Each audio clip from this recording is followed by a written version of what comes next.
Hay historias que llegan al corazón, pero hay otras que marcan el alma. Esto es Común y Corriente con Jeff Saldaña. Hola a todos, bienvenidos a otro capítulo más de Común y Corriente con Jeff Saldaña.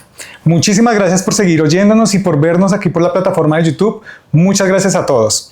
El día de hoy tengo a una de las figuras que fue muy importante durante mi proceso de carrera de comunicación social en la Universidad del Tolima. Él es un gran docente y aquí tenemos a Julio Lezama. Hola Jeff, ¿cómo estás? Muchísimas gracias por invitarme a este espacio. No, gracias a ti por acompañarnos. Quiero hacer una pregunta que le hago a todos los invitados Sí. y es, bueno, te acabo de presentar como docente, pero eso es a lo que te dedicas. ¿Quién es Julio Lezama? ¿Quién es Julio Lezama? Julio Lezama es un hombre que nació en Armero, ya digamos hace mucho tiempo, hace poco celebramos los 40 años de lo que fue la tragedia de Armero. Sin duda alguna esa etapa de la vida fue muy bonita y sirvió mucho, digamos, como para la proyección de uno como persona. ¿Por qué? Porque digamos, cuando yo estaba en el colegio allá en Armero, yo hacía parte de Interac. Fui también socio del Club Kiwanis Junior. Entonces eso como que lo va formando, digamos, como en una proyección social, ¿no? En ayudar a la gente, ayudar a la comunidad. Cuando yo me gradué, yo quería estudiar antropología. Pero en ese entonces, estamos hablando por ahí 1984, 83, 84, pues la verdad es que el país no tenía tanta demanda de este tipo de profesionales. Entonces, eso que le dicen a uno, pues mire, a ver si busca otra carrera, porque usted qué va a hacer, se va a morir de hambre, ¿no? Entonces me puse a mirar, digamos, como algunos programas y también, digamos, el tema de la comunicación me llamaba mucho la atención. Yo vivía en Armero, pero yo escuchaba emisoras de Bogotá. Entonces había una emisora en donde trabajaba Manolo Belón, y tuve la oportunidad de ir a visitarle en unas vacaciones y quedé fascinado del tema de la radio. Entonces Julio Lezama es un hombre que es comunicador de tiempo completo, más comunicador que periodista, ¿sí? Aunque mi carrera, el desempeño de la carrera empezó como periodista, pero siempre he estado pendiente de los procesos de comunicación, con un énfasis muy grande en la comunicación para el cambio social o comunicación para el desarrollo que llaman. Con compromiso con la vida, en ese orden de ideas, digamos, me gustan muchísimo las mascotas, los perros, los gatos, igual, todos los seres vivos, ¿no? Entonces hay que estar muy comprometido con ellos y creo que es de las cosas que uno se da cuenta que como que las legislaciones han ido cambiando, ¿no? Ya por lo menos, digamos, veía en estos días que se está tramitando una ley para garantizar la atención de los animales cuando son atropellados. Eso me parece fantástico, ¿no? Entonces ese soy yo, una persona que está muy comprometida, que como creo que muchos, llegué a la docencia porque quería, digamos, hacer algo distinto, pero no lo asumí como un escampadero, sino lo asumí como una labor, una misión, una responsabilidad muy grande, porque es formar seres humanos para que sean muy buenas personas, pero también que sean muy buenos profesionales. Eso es importante, digamos que durante la carrera, porque nos enfocamos mucho en eso, en cómo adquieres los aprendizajes, adquieres el conocimiento porque vas a salir a trabajar, pero tú acabas de decir algo muy importante y es seres humanos. Y es complicado ver ahorita buenos profesionales y buenos seres humanos.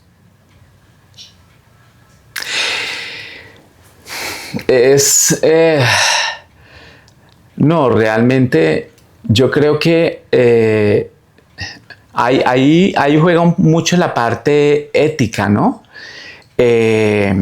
Digamos, ¿para quién se trabaja? A mí me paga una empresa, ¿cierto? Y pues obviamente, como dicen por ahí, uno no tiene que patear la lonchera. Pero uno tiene que aprender, digamos, a manejar ese tipo de situaciones. Alguna vez un estudiante allá en la Universidad del Tolima precisamente me hablaba de eso. Me decía, estuvo trabajando con un medio de comunicación y se retiró. Y le dije yo, ¿pero por qué se retiró? Y dijo, no, pues porque no estoy de acuerdo con la filosofía de ese medio de comunicación. Es que dice una cantidad de mentiras. Es que no le están mintiendo a la gente. Entonces uno dice, bueno, eso hay que ponerlo en la balanza, ¿no? Digamos, porque igual se requiere. Yo creo que una de las cosas que uno tiene que aprender dentro del mercado laboral es manejar esas situaciones, ¿sí? Obviamente uno no es dueño de esas empresas, pero tiene uno también que ver cómo va dejando huella también, y digamos, cómo podemos contribuir al cambio dentro de una empresa que va, digamos, por sus políticas totalmente en otra línea, ¿no? Yo creo que se puede hacer. Esos son como los desafíos que le presenta la vida a uno.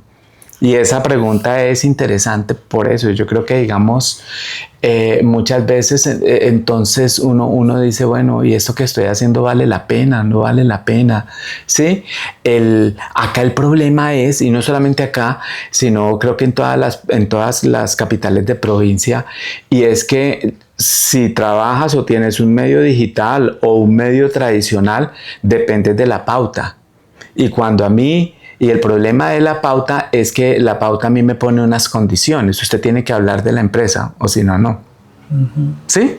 Entonces dice uno, yo creo que uno tiene que llegar como a ese acuerdo también, ¿no? O sea, tampoco es echar al agua pues a la empresa así, sino que uno, ya que tiene la posibilidad de hablar, bueno, mire, está pasando esto, la gente se está quejando de esto, si quiere, desde la comunicación trabajemos una estrategia para que haya un mejor entendimiento. No sé, creo que, digamos, ahí hay que mirar. Aquí, digamos, en el departamento del Tolima pasa muchísimo. Y ha pasado, digamos, un ejemplo muy, muy palpable es precisamente Anglo Gold Ashanti, ¿no? Entonces, la empresa proyectó una serie de trabajos en Cajamarca y se puso a hacer un megacolegio, una cantidad de cosas. Se hizo la consulta, ganó la posibilidad o la alternativa de que no se trabajara en la mina. Y bueno, y entonces la empresa salió y pues desafortunadamente ahí, digamos, creo que hubo una falta de comunicación y de trabajo con las comunidades. Ahí entra el comunicador social a hacer un papel muy importante. Entonces, la ética es fundamental, ¿sí? Entonces, ¿cómo hago yo, digamos, si estoy sin trabajo, Jefferson, y me contratan para manejarle la oficina de prensa a alguien que se va a lanzar a un cargo público? Bueno, digamos, va a ser a la Cámara de Representantes y resulta que ese personaje tiene muchas investigaciones.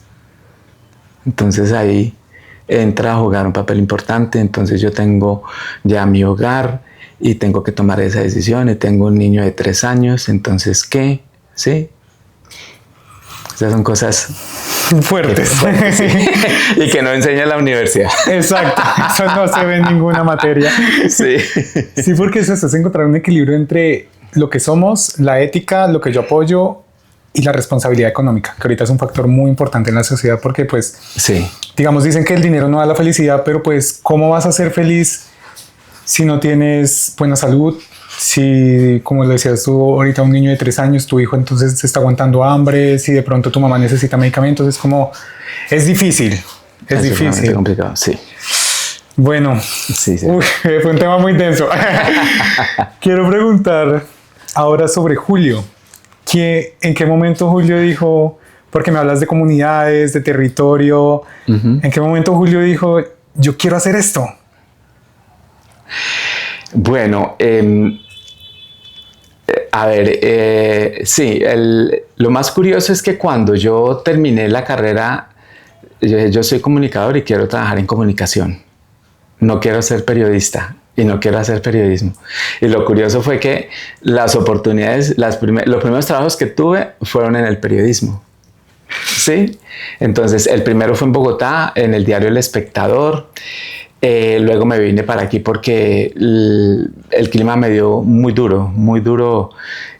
Una cosa era estudiar, pero ya otra cosa era trabajar, ¿sí? Y más en un medio tan conocido y bueno, y ejerciendo la labor de periodista que es 24 horas, 7 días, ¿no? Entonces me vine a trabajar aquí, ya había hecho periodismo, entonces me vine a trabajar aquí, Haciendo, y para mí fue buenísimo. Fue buenísimo porque fue a trabajar en la unidad de educación y comunicación de Prohaciendo, que era una empresa del Comité de Cafeteros, o que es una empresa del Comité de Cafeteros, todavía está funcionando. Y bueno, entonces desde allí se manejaba todo lo que tenía que ver con educación y comunicación. Entonces ahí se hacía un programa radial, había un periódico que todavía existe, que es Tolima Cafetero. Y bueno, entonces ahí como que ya uno dice, esto es, o sea, sentarse a hablar con las comunidades, aprender de los campesinos, aprender de la gente, de los jóvenes, validar todos esos saberes que tenemos allí. Y entonces ahí como que fue este primer paso. Luego trabajé en La Voz del Tolima otra vez como reportero, pero era radio, entonces muy, muy rico, muy chévere, y eso me permitió que me conocieran aquí en el Tolima. Algunas veces a mí me ha pasado que, además porque el apellido mío no es tan común, entonces la gente sí se acuerda de Lezama. Yo recuerdo que alguna vez fui por allá, a Venadillo, a una vereda en Venadillo. Estaba trabajando con el Comité de Cafeteros precisamente porque yo regresé después. O sea, me fui a La Voz del Tolima y regresé al Comité de Cafeteros. Luego estuve en el Departamento Administrativo del Medio Ambiente y Prevención de Desastres, en el Fondo Mixto para la Promoción de Cultura del Tolima, en la Gobernación. Bueno, la vida me ha dado la oportunidad de trabajar en muchos de los espacios y de digamos, como de los espacios que hacen parte de la comunicación, ¿no? Y también digamos, en el campo de formación de la opinión pública, fortalecimiento de organizaciones sociales, en fin, ¿no? La parte digamos, de capacitación que ha sido tan importante. Allá fue donde precisamente yo empecé a trabajar la parte de docencia, que ha sido pues prácticamente toda mi vida. Y bueno, en eso pues empecé ahí en el Comité de Cafeteros. Luego ya formalmente, cuando llegó la CUN aquí a Ibagué, yo hice parte de ese primer grupo de docentes. Después trabajé con la Uniminuto en Girardot. Ya después me fui para Bogotá a trabajar con el Externado, la universidad de donde soy egresado, con la Javeriana, con la Tadeo, con la Santo Tomás, con los Libertadores. Luego me regresé a trabajar con la Universidad del Tolima, con la Universidad de Ibagué, con la CUN nuevamente. Entonces ha sido como algo bien interesante. El tema de la docencia universitaria es bien interesante porque eso es como un apostolado, digo yo. Sí, porque digamos, formar no es solamente en lo que tiene que ver con los saberes académicos, sino también en la persona que es, ¿no? Digamos, con todos los desafíos que tienen los jóvenes hoy en día, con la cantidad de desafíos, ¿sí? Con las polarizaciones que se están generando en todo nivel. Entonces, ¿usted es o no es? Usted no puede ser término medio porque ¿cómo así? No, usted no. Es imposible que usted sea término medio, no. Usted es o no es. Entonces, todo ese tipo de cosas. Y bueno, a veces yo digo, bueno, ¿será que quiero hacer como un descanso? Pero no, vuelvo nuevamente ahí a la docencia, que me parece que es muy buena. Y sobre todo algo que me gusta mucho es compartir espacios, por ejemplo, como este. Digamos que ya estuvimos en la academia, pero entonces ya estamos hablando del día a día, del quehacer del comunicador. Eso me parece chévere. Ya es conversación entre colegas. Exactamente, sí. Hablas es desde eso, desde la vocación, no como un trabajo, sino se convierte ya en lo que uno es. Sí. ¿No? O sea, es increíble. Y siento que ser docente es una responsabilidad gigante, como lo decíamos al principio de la conversación. Sí. Sobre todo, pues listo, estás en universidades, ahora pues imagínate los que están en colegios, en guarderías, es como, uy, es denso. Sí, sí. ¿Cuál es ese desafío más grande que ha tenido Julio como docente? Uy, ay, miremos a ver. Bueno, yo creo que la vida lo va formando a uno y digamos inicialmente cuando uno encuentra lo que pasa es que uno tiene que como que desarrollar algo que lo blinde a uno, digamos, de que algunas cosas no lo toquen y sobre todo no lo afecten, porque es que a mí me parece muy tenaz cuando uno escucha a un estudiante y dice, uy, me tocó clase otra vez con ese señor y ese me la tiene montada, me la no sé qué, yo ya voy a perder esto. No, porque es que nosotros todos somos seres humanos y tenemos distintas formas de ver, de percibir el mundo, de las cosas, de analizarlas. Es de pronto aprender a respetar y a validar, digamos, el conocimiento, la forma de pensar de los jóvenes que hoy están influenciados por muchísimas cosas, no solo por las subculturas a las que pueden hacer falta, sino también por toda la parte cultural que trae de familia, ¿sí? de donde es, de comunidad, y todos. Y bueno, y una serie de circunstancias que son importantes y que hay que identificarlas. Digamos, aprender a trabajar con ese estudiante problema, ese es uno de los grandes desafíos, de no decir uno, no poder decir uno, no, es que yo trabajo con todos menos con fulano. No, eso no lo puede hacer. Entonces, eso es, digamos, es algo que lo pone a uno a prueba, digamos, hasta dónde tiene la paciencia y digamos, también el ser profesional de manejar una situación con la que no está de acuerdo. ¿Sí? Esa es una cosa, y muchísimas, digamos, muchísimas. Yo me acuerdo que hasta una vez por ahí me pusieron como una tutela, un estudiante por una nota hace muchísimo tiempo, en la CUM precisamente. Y lo más curioso es que ese estudiante terminó siendo muy buen profesional y después hablábamos, ¿sí? Porque pues uno tiene que entender que son cosas de la vida, ¿no? Y hay que manejarlas. Yo no me puedo, o sea, yo no soy de los que me rayo con alguien pues porque sí, porque opinó algo distinto o porque me dijo algo, no. Entonces, y esa fue la única vez que yo dije que le ponían una acción de tutela. ¿Cómo así? No, pues, y después que un derecho de petición o no sé. Sí, entonces esa fue la única vez y creo que de pronto ese ha sido como el gran desafío. Otra cosa que tiene que ver con la tecnología.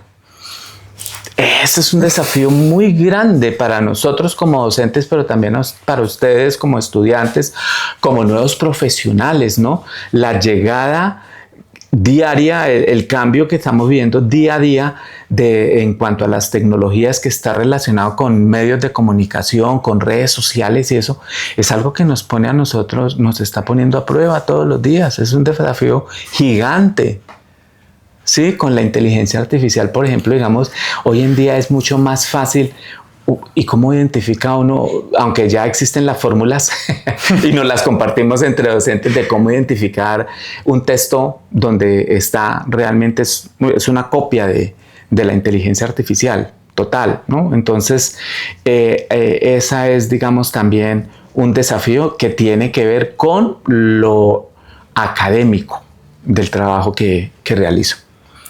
Esas son buenas herramientas porque sí, es sí, eso, sí. la IA es algo ahorita que da miedo. A mí me da miedo. Me puede quitar el trabajo. Sí, exactamente. Entonces es complejo.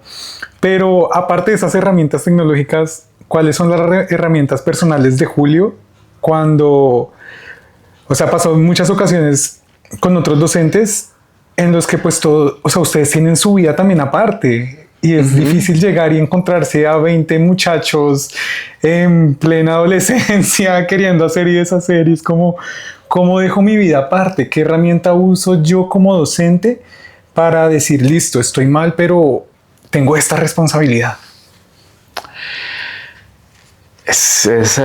Uno tiene que aprender a manejar esas situaciones, sin duda alguna.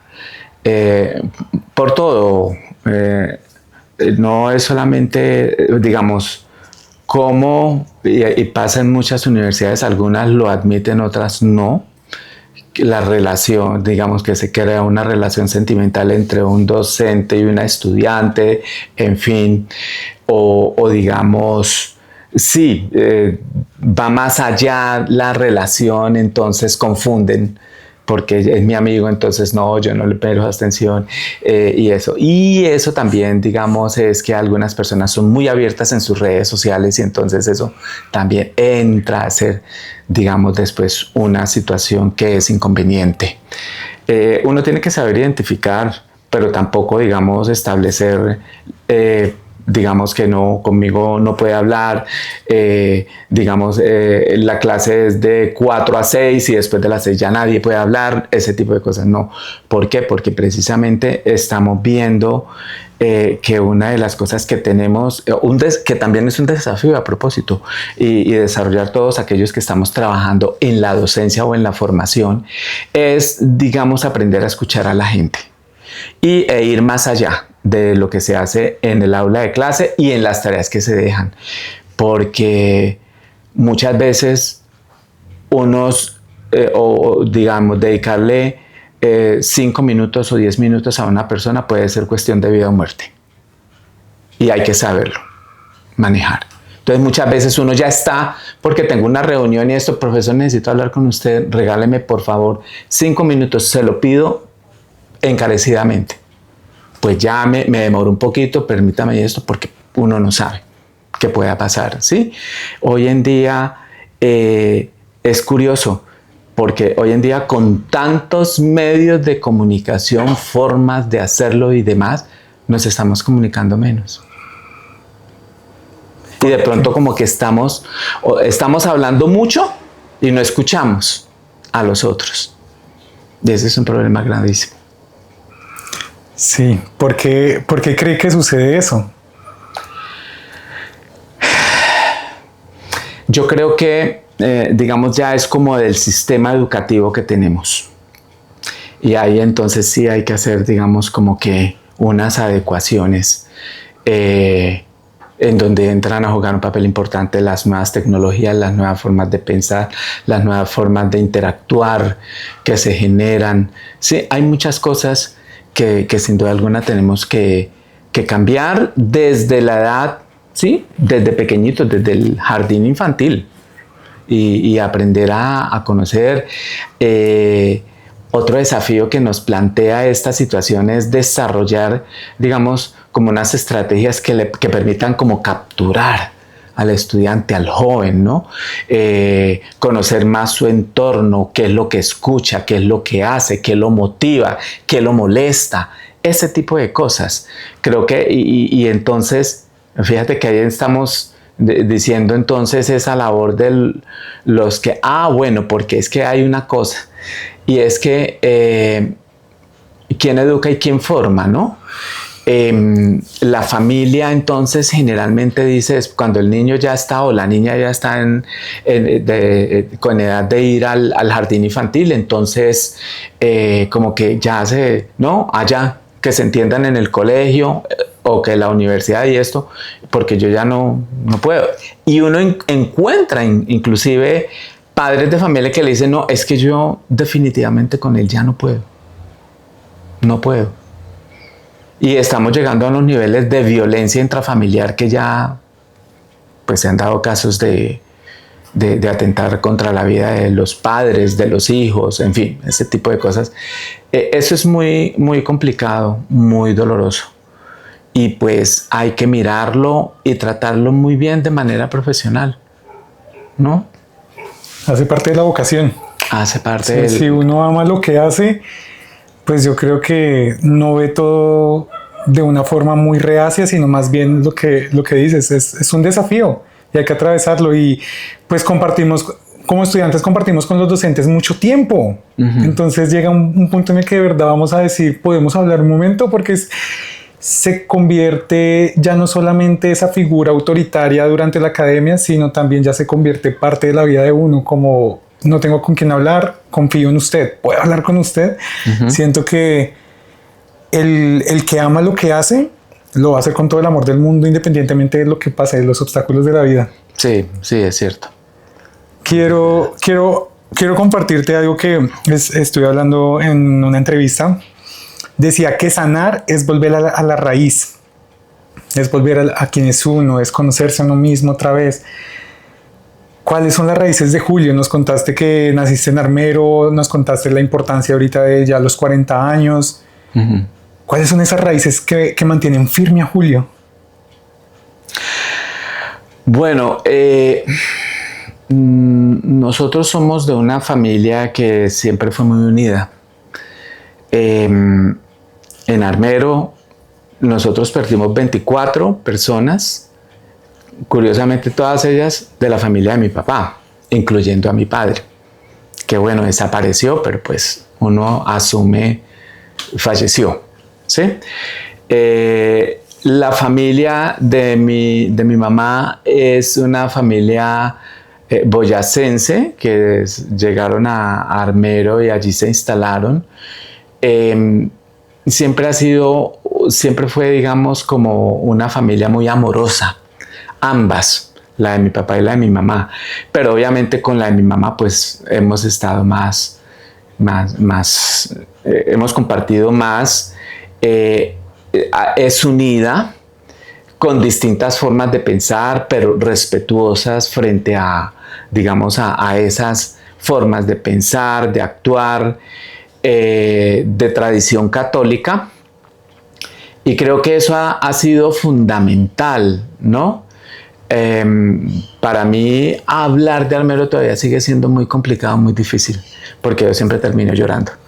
Entonces, a pesar de que han sido 40 años, a pesar de que le hemos hecho el duelo, pero es que no solamente ellos, fueron muchos amigos también y que contribuyeron a la formación de uno. Ahí es donde uno se da cuenta lo importante de decirle a la gente que uno los ama, a aquellas personas con las que uno ha compartido la vida, y decirle, oiga, gracias por todo lo que usted me ha aportado a mi vida. Muchas gracias y yo lo amo muchísimo. ¿Sí? Eso es importante y no lo hacemos. A veces no lo hacemos con la misma familia. ¿Sí? A veces nos parece, no, es que eso de estar uno reportándose que estoy en tal parte, pero hoy en día hay que hacerlo por cuestión de seguridad. Hoy en día, Ibagué, que tenía, o que la gente siempre lo conocía como un buen vividero, están, digamos, ya desaparecen las personas, en fin, hay unas situaciones que son bastante complicadas en lo que tiene que ver con inseguridad, pero creo que es fundamental esa relación con todas aquellas personas, no solamente la familia como tal, sino aquellas personas que te enseñan y que están contigo en esos años de pequeño y de adolescente, y que sin duda alguna te van a formar muchísimo o sirven para la formación. Hablas de como ese apoyo que te brinda tu familia materna en ese momento, sí, como en esa coyuntura de la vida. Acabo de conocer a tu madre y es una persona muy especial. ¿Cómo te conviertes tú también en el apoyo de ella? Bueno, nosotros somos dos. Mi hermana, que es una mujer que separada, tiene 2 hijos. Uno es ingeniero, el otro estudió aquí en la EFAC actuación y también estudió fotografía. y habla muy bien el inglés y está trabajando en Bogotá, tiene un buen cargo. Entonces, bueno, ellos son como digamos, los hijos de mi hermana. Pues yo soy soltero, comparto con mi mami, siempre hemos estado, mi mamá es mi mejor amiga, y siempre los dos, digamos, tenemos una relación muy, muy bonita que va más allá. Y bueno, pues en este momento en que ella, pues que ella es una mujer mayor de 88 años, yo estoy con ella y aprendiendo mucho porque para allá vamos todos. ¿Sí? Entonces, es una oportunidad que me da el creador de estar con ella, de disfrutar cada momento con ella y de acompañarla. Mi hermana también, y mis nietos, mejor dicho, ella es la adoración de ellos y ellos son la adoración de ella. Entonces, digamos, eso es muy importante para mi vida. El semestre pasado fue un poquito complicado porque resulta que me pusieron clases a las 7 de la mañana. Entonces yo sí hablé con Bogotá y les dije, no, yo lamento, pero tengo que cambiar esas horas. Yo no puedo irme de mi casa sin dejar desayunar a mi mamá y yo no la voy a levantar a las 5 de la mañana o a las 6 de la mañana para que desayune y vuelva a esa cuesta, no. Entonces, bueno, afortunadamente me colaboraron.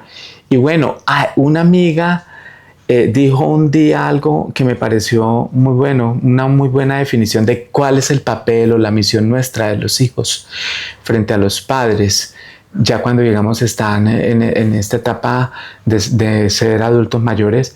Y dijo que la misión nuestra es garantizarle una buena calidad de vida, esa calidad de vida de que la sociedad y el Estado no le ofrecen a las personas mayores hoy en día. ¿Sí? Y bueno, mi mami cuenta con la posibilidad de que yo estoy acompañándola permanentemente, pero sé que hay, y cada vez es más complicado, Jefferson, que los jóvenes se interesen por sus padres. Eso me parece supremamente complicado. Y para también un poquito retomar con lo que me decías anteriormente, fíjate que, digamos, cuando tú me hablas de la raíz, yo podría decir armero, claro, armero también es raíz mía, pero ¿quién me quedó de armero? La mayoría de mis amigos quedaron allá, 24 familiares, entre ellos mi padre, que también quedó allá. Me queda la familia, afortunadamente, y le doy gracias a Dios de contar con mi mami, con mis tías, con mis tíos, primos, con mi abuelita que salió de allá. En fin, eso es fundamental y creo que, digamos, es como, digamos, de las cosas que son importantes para uno para forjar su desarrollo es, sin duda alguna, esa raíz que es la familia. Muchas veces, con lo que decías ahorita respecto a que algunos jóvenes como que no, sí, empiezan a, no sé cómo decirlo, como alejarse de sus figuras paternas y maternas. En algunos casos es de pronto por la forma en que los criaron, ¿sí? Con violencia, golpes, groserías. Sí. Pero en otros casos es como ni siquiera se puede sanar eso malo o no hay tantas cosas malas, sino que se separan buscando sus sueños y se olvidan de dónde vienen. Entonces ahorita tú dices eso, mi raíz no solo es armero, sino tu familia. ¿Qué le dirías tú a esos jóvenes? Yo no sé, porque inclusive hace poco tuvimos una amiga de la casa que falleció y el hijo es médico, se fue para Australia hace mucho tiempo con su esposa que también es médica y tuvieron la fortuna de crear una clínica allá en Melbourne y la tienen, todavía la están manejando, ¿sí? Y ella murió, la mamá murió y él ni siquiera vino al entierro. A mí me parece eso tan lastimoso. No sé, me parece que una cosa terrible. Y él le decía a ella que se fuera a vivir allá, pero ella decía, no, yo no. Entonces, Y una vez le dijo, bueno, si usted pues si no quiere irse a vivir conmigo, pues entonces olvídese que yo voy a estar pendiente de usted. Y efectivamente. Entonces es muy tenaz, ¿no? Porque él también es padre de familia, también tiene hijos, ¿sí? Es muy complicado. Y bueno, y es que hay una cosa, Jefferson, que cuando uno va, digamos, va avanzando en la edad y esto, pues uno va entendiendo sin duda alguna muchas cosas que de joven como que no le dio importancia o como que no las pensó, ¿cierto? Y es eso, la importancia de tener esas raíces en la familia, ¿sí? En lo que es importante. Es como la comunidad de la que tú haces parte también, el pueblo, la región de donde tú eres. Uno no está en Ibagué o no está en el Tolima y escucha el Bunde y le da mucha felicidad. Se siente uno muy, muy feliz. Yo recuerdo de que alguien, bueno, inclusive que es, como digamos cuando uno está en un país, hablemos Nueva Zelanda, no sé, Japón de pronto, que es una cultura tan distinta y se encuentra con alguien, inclusive que ni sea colombiano, que sea chileno, es latino, habla el mismo idioma, que nos une a los dos. Eso dice uno, no, esto es una maravilla, esto es fantástico, ¿sí? Por eso mismo, porque esas cosas que lo forman a uno son las que van ahí. Y creo que acá hay algo que es importante y es no lo religioso, sino lo espiritual que uno sea. Y yo creo que hay que ser muy espiritual, ¿sí? Eso, digamos, ayuda a que uno sea más calmado, más reposado, porque a veces uno, digamos, por el afán, una muy buena oportunidad termina dañándola, ¿sí? Entonces creo que ganar en esa parte de la espiritualidad es importante para llevar una buena vida.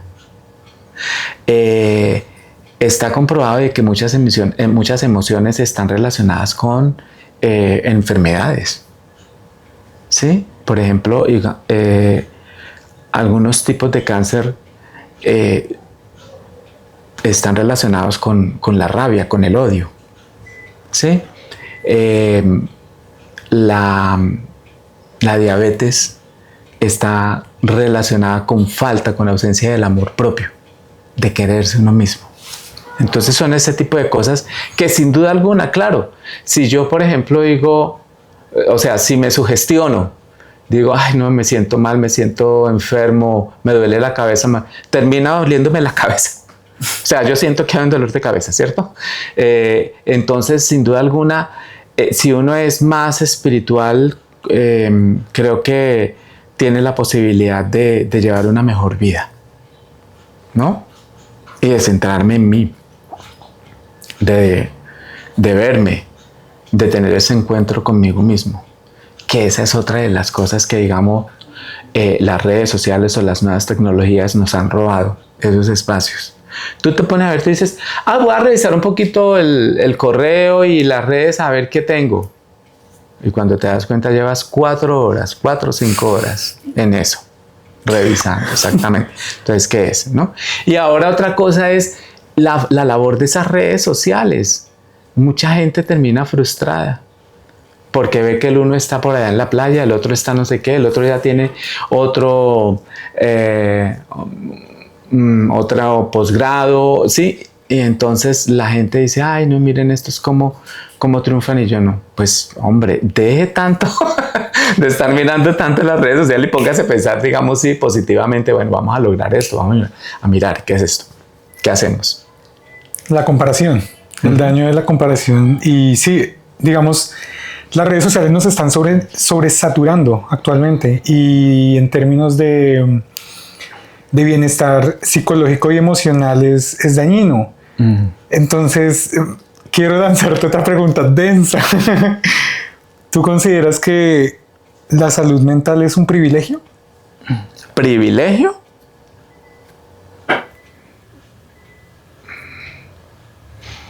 ¿Desde qué punto de vista? Normalmente, cuando tú pides una cita por psicología en la EPS, la cita te la dan para cuando haya fecha, vas a la cita y después vas a los 3 meses. Y entonces sigues viendo esa saturación en tu teléfono todo el día porque está al alcance de tu mano. Y si no tienes las herramientas, como tú nos acabas de decir, de estar conmigo mismo, de conocerme mejor, entonces a la final, ciertamente, o tienes para pagar por particular o esperas otros 3 meses. Claro. Y la forma en la que también se diagnostica desde las EPS. Ajá. Entonces es como que hay un ámbito muy amplio entre la tecnología, el quién soy, las herramientas que tengo y qué hago para llevar la vida. No, además a eso sumémosle, Jefferson, el hecho de que la gente piensa, si tú me dices algo, estamos hablando como amigo y yo te digo, Jefferson, sería bueno que fueras a un psicólogo. Entonces, mucha gente dice, no, pues este ya me está pensando que yo estoy loco. Y peor si le dicen, sería bueno que fueras a una consulta psiquiátrica. No, ahí sí, mejor dicho, se acabó esa amistad. porque pensamos eso, pensamos, yo no estoy loco.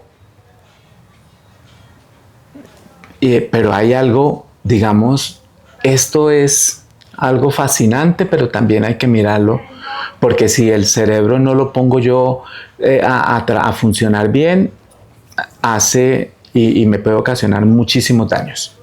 Entonces, creo que privilegio en el sentido también que unos pocos tienen, y sobre todo si tiene la claridad.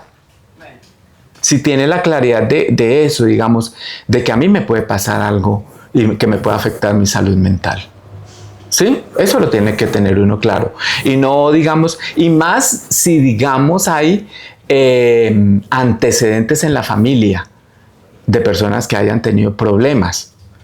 Digamos, nos acostumbramos, es que también nos acostumbramos que la gente dice, no, es que yo soy bipolar.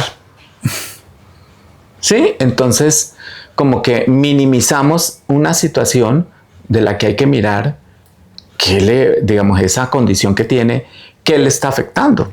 Tiene que mirarla, ¿sí? Entonces, digamos, no hemos asumido, y eso es cierto, los médicos lo dicen, digamos, esos problemas de salud mental como algo que es realmente peligroso para la gente. No lo hemos asumido. Y no hay una política. Habían en los años 70 y 80 muchos hospitales mentales, bueno, muchos no, pero sí habían unos en el país que garantizaban atender a esos pacientes, ¿sí?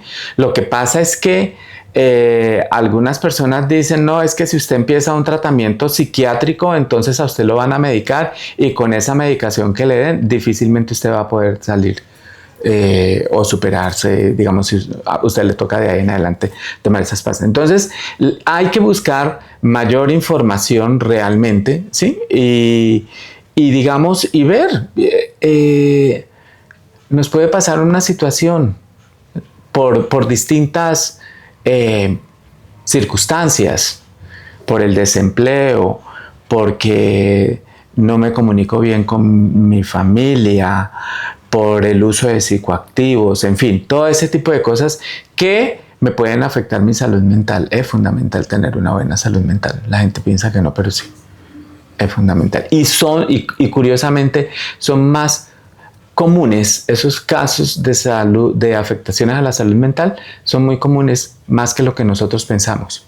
Y no es solamente el loco, el que está loco, está como chifloreto. No, va más allá. Se volvió como un estigma pensar que ir al psicólogo es estar mal. Exactamente. Y siento que así como nos esforzamos por tener un buen cuerpo y vamos al gimnasio por un buen cuerpo, pues así mismo pues queremos una mentalidad fuerte, tenemos que ir al psicólogo para hacerlo. O sea, no necesariamente porque estemos mal, porque nos sintamos locos, bipolares, no. O sea, hay muchas situaciones que nos pueden desequilibrar en un momentico. Exactamente. Exactamente. Entonces uno dice, por ejemplo, con los lamentables casos que han habido de suicidios desde el puente de la variante, qué bueno sería saber, conocer, digamos, qué pasó 1 hora antes, qué pasó 2 horas antes o 24 horas antes en la vida de esa persona, qué disparó, ¿sí? Esa decisión de que me voy, porque es que yo no, o sea, pues a mí eso me aterra mucho, porque sin duda alguna creo que todos esos casos se pudieron evitar. Entonces sí, digamos, ¿qué será lo que mueve a esa persona a decir eso? Porque es decir, no, esto ya no tiene sentido, me voy. Y además, pues porque es una forma de acabar con la vida, impresionante. Cualquiera, ¿sí? Y se necesita, más que estar muy afectado, yo creo que es como llegó y hubo una desconexión, así, que me mandó a mí a pensar en eso. Bueno, no. Y siguen, ¿no? Entonces, dice uno, parece que esto como que avanza, es como a pasos muy lentos. El tema de la salud acá. El tema de la salud mental, sí. Sigue siendo muy complicado. Esto retoma lo que hablábamos al principio, la responsabilidad como docente muchas veces. Porque es eso, o sea, 1 minuto de charla te puede salvar ya la vida. Años. Entonces, claro. Es importante estar en disposición de, tanto en disposición uno para ir a terapia como en disposición de escuchar a los demás. En la disposición de decir lo que decías ahorita, que me parece muy importante. A veces damos por hecho que las personas saben que las queremos, pero ¿y si no? ¿Y si simplemente hoy vamos y abrazamos a la mamá y le decimos, sí, es que te quiero, te amo, mami? Ya, es como, eso es importante para que uno como persona pueda seguir avanzando. Exactamente, eso es cierto. ¿Qué viene para Julio? ¿Qué espera Julio de la vida? ¿Cuáles esos ánimos que Julio dice, hoy me levanto con toda? Bueno, viene un periodo que es, ya estoy próximo a tramitar la pensión y quiero aprovechar mucho ese periodo. Dedicarle más tiempo a mi casa, a mi familia, a mi madre, a mi hermana, a mis tías, a todos, para hablar más, para conocerlas más, para disfrutar de su presencia, de su compañía. Pero también quiero aprender muchas cosas. Entonces quiero aprovechar al máximo ese tiempo. Bueno, si dan la oportunidad de seguir trabajando, perfecto, magnífico, sí. Pero también sacar unos espacios, unos tiempos para aprender algunas cosas que he dejado como por ahí pendientes. Y bueno, y pues por supuesto que seguir permitiéndome sorprender de muchas cosas que la vida y el creador pone en el camino. Entonces eso es, digamos, yo creo que dedicarme un poco más. Me gusta a mí la jardinería, pero la tengo como descuidada, y por eso cuando tú llegaste que un gatico me tumbó una mata, entonces estaba furioso con el gatico, pero no tampoco tan furioso. Entonces quiero dedicarle un poquito más a eso. Quiero aprender el italiano, porque nosotros somos Les ama Ferruccio. Entonces, a ver si es posible viajar a Italia y conocer de dónde viene el Ferruccio. Me gustaría muchísimo y espero poderlo hacer. Espero, no, hay que hacerlo. Hay que hacerlo, sí. Desde que uno se lo proponga, lo hace. Ajá, sí. Qué increíble. En todos estos años de experiencia, quiero retomar un poco, sin tocar de esa forma tan sensible el tema de Armero, pero digamos, me parece muy importante la conmemoración que se hace anualmente. ¿Por qué se debería seguir haciendo? Bueno, ahí hay dos cosas que chévere hablar de esto. Porque, por ejemplo, digamos, para muchos armeritas, Armero, por ejemplo, tuvo muchos equipos de fútbol, entonces se organizan allá en Lérida una fiesta donde la gente, bueno, hay unos partidos de fútbol, encuentros de la gente, toman, bailan, sí, eso me parece muy rico, además, pues porque, digamos, están los amigos y todo eso. Pero algo que últimamente me parece, y qué bueno que lo hayan, que se esté, digamos, como consolidando, y es, por supuesto, la recuperación de la memoria histórica, de lo que fue Armero, de lo que fueron la gente, todos los personajes que hay en un pueblo, sí, inclusive hasta los loquitos, pero también están, por ejemplo, las casas de citas, ¿no? Además de los empresarios, por supuesto, de los párrocos, de las personas, del común, de los políticos también que hubo allá, por ejemplo. Todo eso es necesario porque hay algo, y es que han pasado 40 años y como ha cambiado nuestra educación, sobre todo la parte de historia, ha cambiado tanto, se ha enfocado más como a la parte del conflicto y bueno, y también un poquito ha variado dependiendo como los gobiernos que estén, pero digamos, para los jóvenes, algunos jóvenes, increíble. Y lo que allá, digamos, lo percibí el 13 de noviembre que estuvimos allá con unos amigos, no sabían qué era lo que había pasado en Armero, ¿sí? Entonces dice uno, si esto que fue o ha sido la catástrofe más grande en Colombia y no lo conoce la gente, no lo conocen los colombianos, muy lamentable. Entonces es fundamental. Pero, bueno, hay algunos amigos armeritas que dicen, bueno, hay que dejar de llorar. Sí, claro. Bueno, y cada cual pues tiene también su derecho, ¿no? El que quiera llorar, bueno, pues que llore. El que quiera reír, el que quiera componer una canción, está en su derecho, claro que sí. Y todo esto es importante. Pero sí es bueno eso, es bueno y sobre todo preservar la importancia que tiene el territorio. Eso también es fundamental. Los aportes que se hicieron. Armero era la segunda ciudad más importante del Tolima realmente, ¿sí? Y fue capital algodonera o ciudad blanca, por eso la llamaban, no solo en el centro del país, sino a nivel nacional. Entonces, bueno, y por supuesto que era el polo de desarrollo de la zona, ¿no? Cuando pasa lo de Armero se ven muy afectados económicamente Líbano, Ambalema, Mariquita, Lérida, toda esa zona, porque dependía mucho de Armero, era como el centro de acopio que había ahí, ¿no? Con la presencia de mucho extranjero que llegó después de la Segunda Guerra Mundial, antes otros, en fin. Entonces creo que es importante preservar esa memoria. Todos los años estar, como se dice vulgarmente, golpeando, diciéndole a la gente, bueno, no nos olvidemos de esto, más que, digamos, el acto protocolario como tal, ¿no? Es eso, es formar a la gente, educar a la gente, porque también como en todos lados, hay una serie de personas que son vivas allá y aprovechan la situación y están contando mal la historia. Entonces eso sí a uno le parece muy lamentable que gente que no conocía a Armero, que no era de Armero, esté al frente, digamos, de ese proceso, ¿no? Sobre todo ahí en la parte que tiene que ver con lo de Omaira Sánchez. Entonces ahí hay muchas cosas que realmente no son como muchos le hicieron.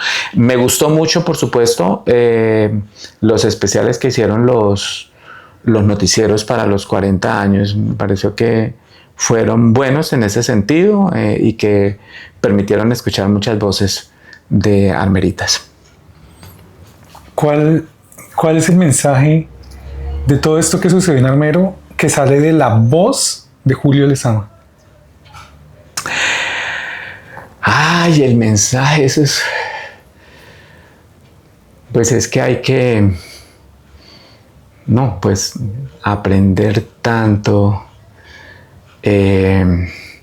valorar tanto. A veces como que la cotidianidad le resta la importancia que tienen las cosas, las personas, los procesos para uno. Y creo que eso es importante. Bueno, pues por supuesto lo que tiene que ver con todos los aprendizajes, ¿no? todas las ausencias que hubo, que siguen habiendo. No toda la gente tuvo la fortuna de ser ayudada por razones obvias.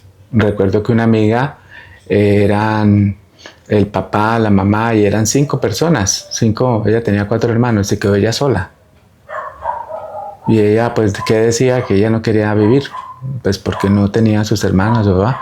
Y inicialmente no hizo ninguna gestión, ni se registró para ser beneficiaria de mercados, nada de ese tipo de cosas. Entonces, pues ya después le dijimos, porque yo también le dije, venga, póngase pilas porque es que es un derecho. No es si usted quiere o no quiere, es un derecho que tenemos.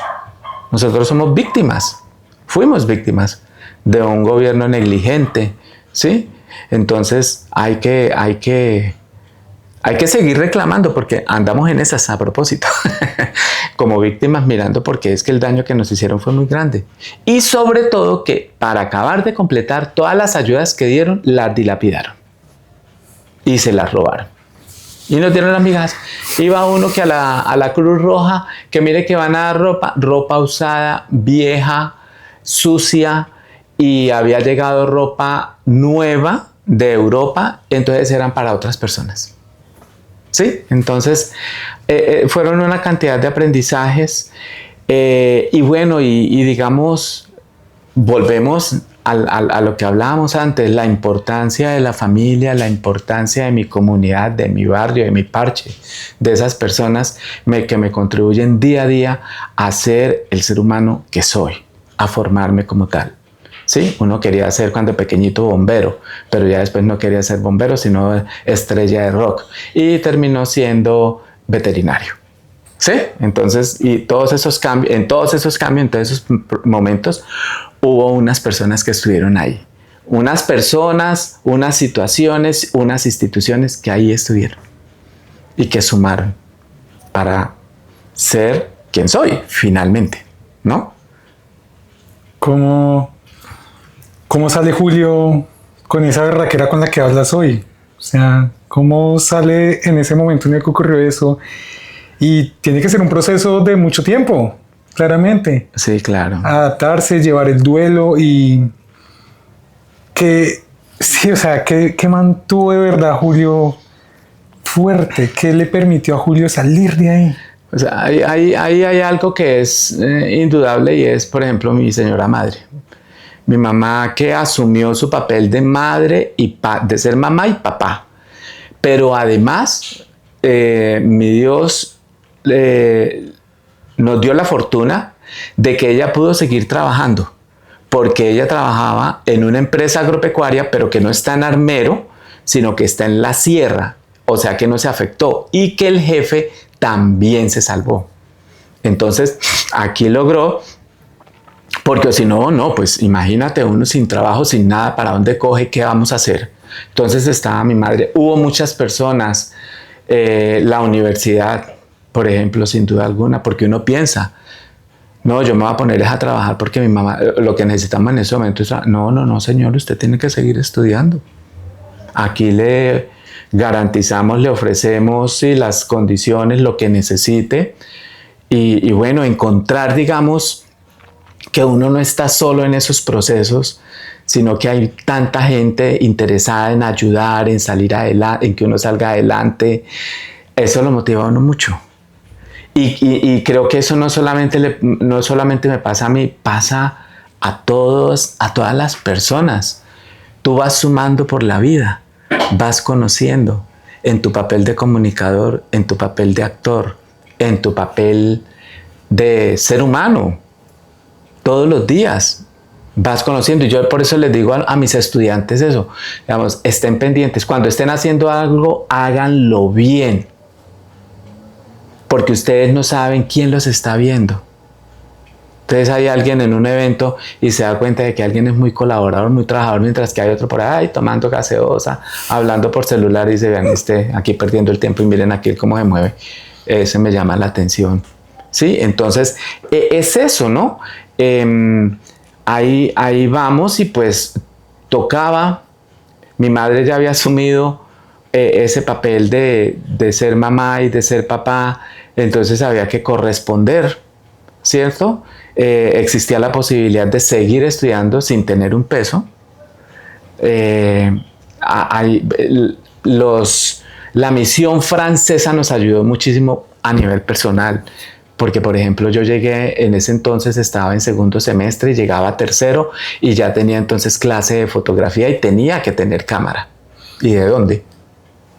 Sí, entonces mi mamá una vez en una reunión en Lérida se los encontró, les dijo ella, yo tengo un hijo que está estudiando en la universidad. Entonces le dieron la dirección, dígale que pase por allá y miramos a ver qué. Entonces, ¿qué necesita usted? Una cámara, eso, haga el listado, nosotros se lo regalamos. Wow.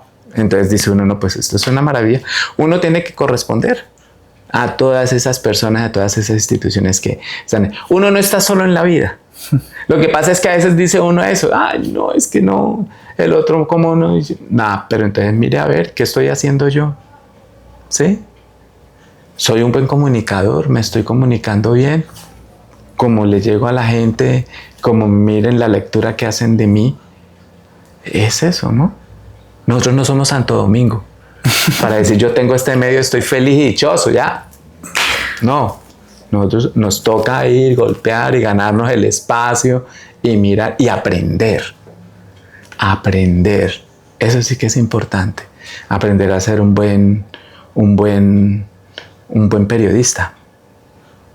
Yo tuve la primera experiencia en ese orden de ideas fue cuando yo trabajé en el diario El Espectador. Resulta que yo era de la página Bogotá y básicamente era como de las quejas que llegaban, ver a ver qué pasaba, por qué el acueducto no estaba haciendo eso, para cuándo se comprometía y bueno, todo esto, ¿no?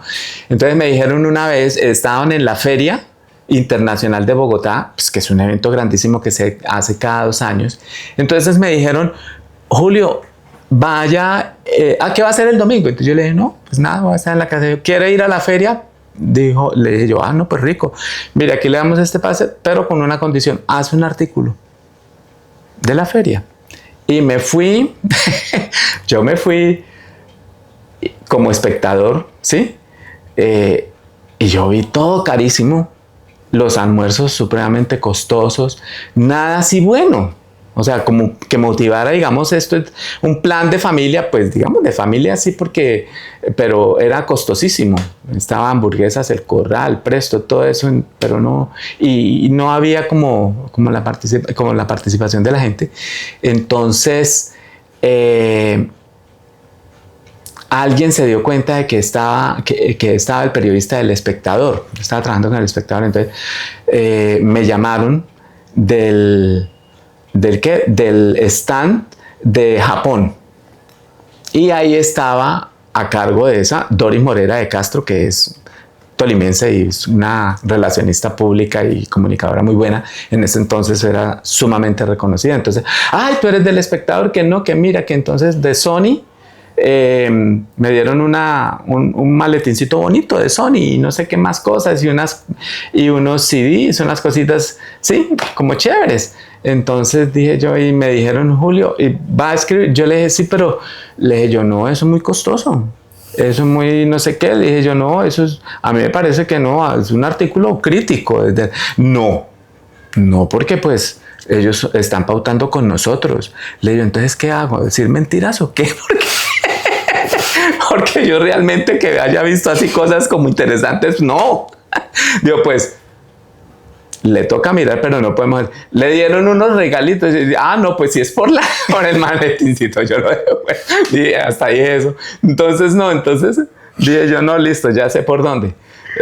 Y le toca a uno mirar, ¿no? Como digo, entonces, pues es algo que no es tan grave. Es un sitio, un evento como tal, ¿sí? Pero uno tiene que aprender y qué bueno desarrollar esa mirada crítica. Que eso es lo que le permite a uno estar trabajando no desde lo institucional, sino desde aquí, desde este lado, lo ciudadano, ¿no? Entonces sí, había hecho unas entrevistas, las había grabado, entonces de eso, digamos, hice como, y había tomado una foto, entonces hice más bien como pues para no comprometer, porque de verdad, sí, no era una cosa así que uno decía, uy, no, la feria, no, qué chévere, ¿sí? Pero usted iba y no se encontraba con nadie, como algunas personas dicen, no, que Agroexpo, uy, no, vamos a ver, qué chévere, entonces llega y salen, no, pero si es para ver vacas, gallinas y cabras, pues yo me voy para la finca de mi abuelo y allá las tengo, ¿sí? Entonces no se gozó el espacio, ¿sí? Entonces, eso va aprendiéndolo uno, ¿no? El periodista aquí depende de la pauta publicitaria, ¿no? Y entonces como yo meto el dedo en la llaga, pero no pues porque quiero hacer una denuncia, sino porque quiero, hey, venga, denme a mí, que yo también como o quiero pues de ese pastel. Qué difícil, muy difícil. Las decisiones en la vida son complicadas, pero lo preparan a uno. Es lo que lo lleva a uno a crecer. Sí, claro. Hay que tocar fondo para subir. Ajá, eso es cierto. Ya para finalizar, Julio, para todas las personas que nos están viendo y nos están escuchando, ¿qué es ese mensaje que hoy dices, lo hubiera aprendido más antes? Algo que hubiera aprendido más antes. Yo creo que a trabajar con comunidades, que ha sido de la parte, y bueno, y qué rico saber que cuando yo regreso a Ibagué, se abre ese campo nuevamente, ¿sí? Y es el viajar, el estar allá con la gente, el aprender de ellos, el saber que hay muchos procesos de comunicación que se están dando y los están haciendo, los están liderando, pero que pues no salen, ¿sí? Si yo, es decir, esa parte es, y extraño mucho, ¿sabes? Yo extraño mucho cuando estuve con Tolipaz, que tuve la posibilidad, fue una de las entidades, porque la primera fue el Comité de Cafeteros, por supuesto, pero con Tolipaz fue una cosa maravillosa, porque fue ya después de la firma del acuerdo de paz, entonces era como echar a andar todos esos proyectos en los territorios. Eso fue fantástico porque encuentra uno gente que hoy en día, por ejemplo, está produciendo un café maravilloso, un café orgánico, y bueno, y saber que uno desde la comunicación contribuye al fortalecimiento de esas organizaciones, eso es una cosa maravillosa.